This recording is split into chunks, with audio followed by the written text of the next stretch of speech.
bread साजी गोटे तरकारी कर पियाज रसुण अदा टमाटो बाटिक रखी जीरा सरष तेल 5 मसला आड कर आपण मैंने पियाजटा दिखाते कौन तेल पाचिले कि मु तेल मसला आड कर सारी पियाज दूसरी देखो ये तरकारीटा बहुत टेस्ट लगे ये पोटल तरकारीटा बहुत टेस्टी ही लगे पोटल आलू भाजिकी रखी देखो पोटल आलू भाजिकी रखी छाणी भाजिकी जस्ट रखी टे लगिगला यहाँ टमाटो देवी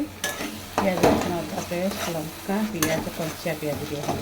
ये तरकारीटा बहुत टेस्टी लगे ग्रेवी डायरेक्ट टमाटो भी दिया देखो